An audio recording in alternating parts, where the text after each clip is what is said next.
In today's video, I built an automatic tree farm which is fully kitted out with a house. I also finished construction on my base and got mining. And with that being said, welcome to episode 2 of Create. I got a gift if you give me some food because I left mine in my chest. Oh my god, you're rich, okay. Oh! No! Alright, so last episode we did not cut down nearly enough trees as we only have, oh no, we just straight up only have 25 logs. That is not going to be enough. And no, there's no better place to start than deforestation. First things first, we obviously need a flat spot so we can clear this out and also patch up the holes.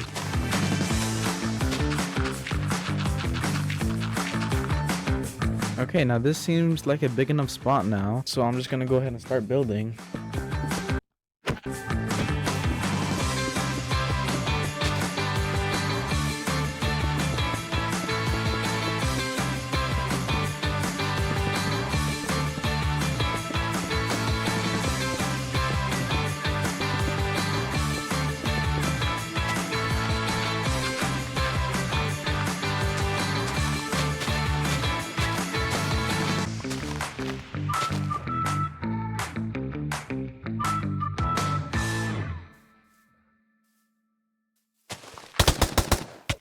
Holy! Oh my god! I did not expect you to light me up. Back to my digging. What? I'm gonna follow it. Where's that coming from? Oh no. Whoa! Yeah, we're just gonna ignore that death and keep building.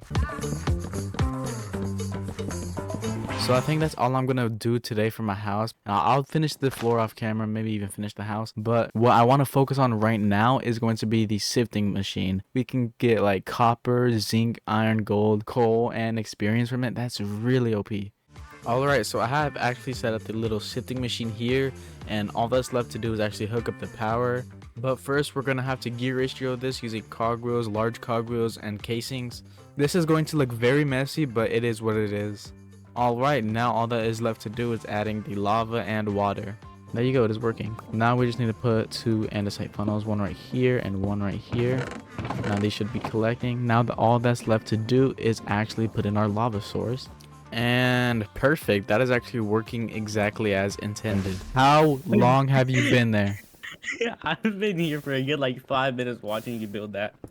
Look what I got in my hand. Here's a closer look. Oh, oh! Alex, rocket launchers blow up holes. I did not know that. I did. The grenade did it. Yeah, but it's a rocket launcher. I did not mean to do that. I deserve that. Alright, so we're just gonna ignore that whole interaction. So what I'm doing now is actually making a steam engine, which is now done. Alright, so as you guys can see, this bad boy produces around 2048 stress units, which should be enough to honestly power all of our starter gear. And with these final cogwheels, everything should be running at a decent rate, and it looks like it is. Perfect. Alright, now that we have everything built up and ready to go, I think it is actually time that we finally finish our house, as I have been putting that off for a while now. So yeah, let's go ahead and start the time lapse.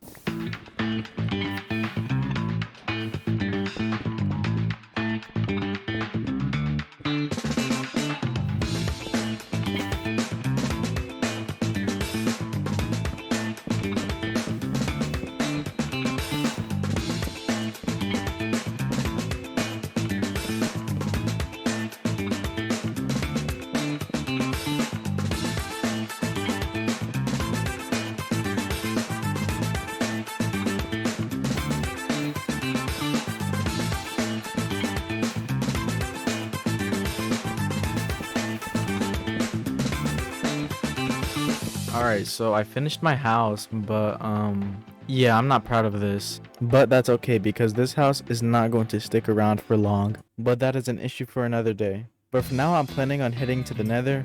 And before we do that, I actually want to craft up myself a jetpack really quickly, as the recipe is not too difficult. Just be able to put it in here. It should spout. Repeat the process.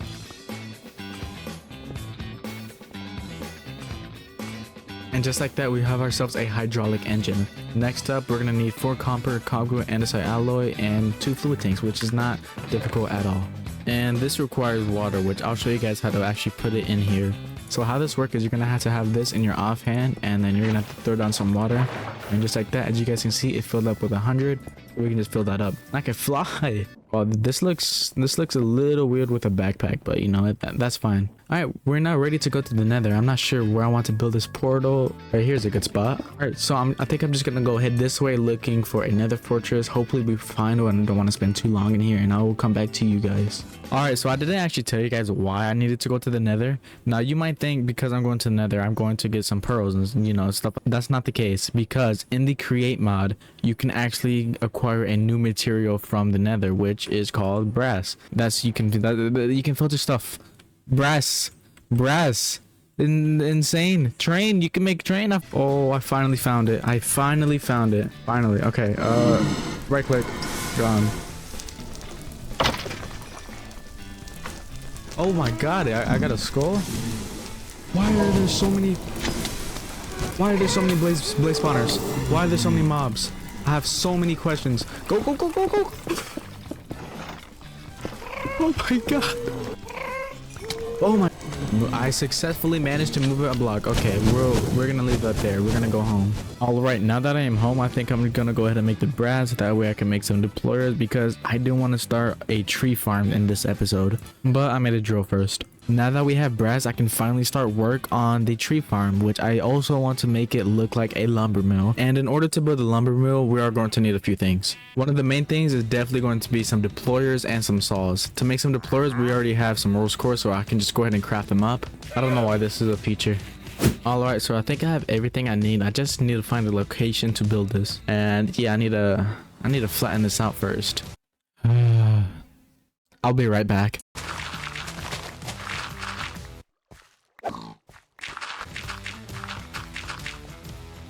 All right, so we have cleared out the area a tiny bit, not too much. So I'm gonna have the logs over here. It's gonna be a little circular thing. It's gonna transport onto a mechanical belt right here. Can you guys?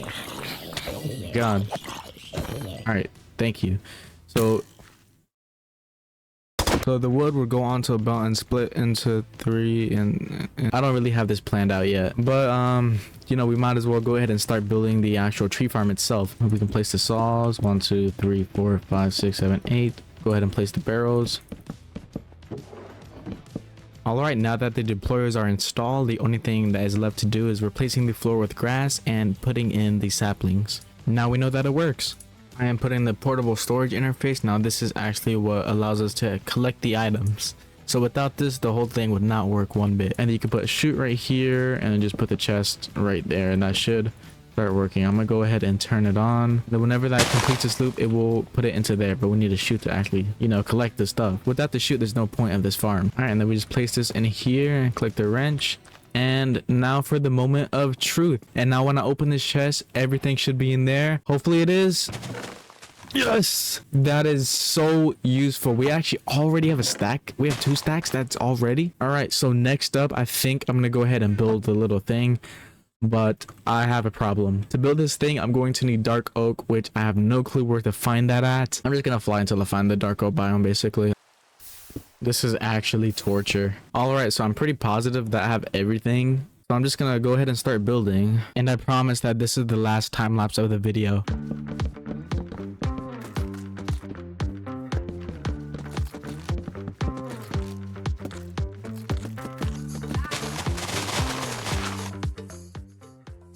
What are you doing here?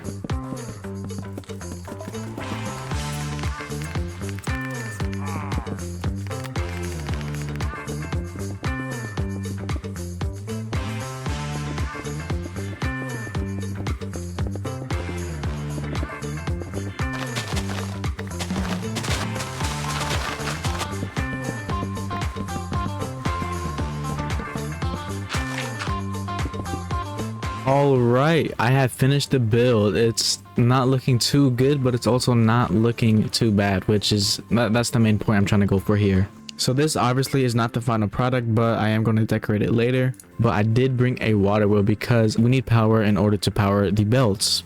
without power. Oh, whoa, whoa, whoa, whoa. Where did you come from? Okay. Alright, and if we open this chest, as you can see, we have a lot of stuff. So we're gonna need to filter that, and in order to do that, we're going to need brass funnels. That way I can actually, you know, separate all this, because I don't want all of them to be in, like, the same vault. I don't have enough redstone for this, dude. So what we're gonna do is have the belt come from here, and then it's gonna go here. We have one coming down right here. All right, so I did go ahead and made a rotation speed controller just to make this a little bit easier. I do not want to have this looking uglier than it already is. We can just put a shaft right here, and then we grab a belt. Boom, boom, and then shaft like this. And that is going really fast, but that is also going really fast in the wrong way. I'm gonna lower it down to 128 other direction like that, and then we can just extend the belt one more to actually funnel it. I'm not sure if any of this is gonna work. That should work, honestly. We're gonna put our brass funnel right here, one right here. This is gonna pick up logs, this is going to pick up saplings, and then this is where the sticks are gonna go. I need to actually hook this up. All right, and that should be everything. All that's left to do is actually break this and extend this out one. And let me double check the vaults really quickly. Everything's working. Logs, yep. All right, I'm gonna go ahead and break this chest and expand it. Oh my god, okay, some of the stuff got on. We should see the logs go in here. Sticks go all the way to the end, and saplings go right here. Oh, I forgot about apples. Everything should not be getting sorted. That was a disaster. All right, that should be everything. Oh, that zombie just got murdered by the machine.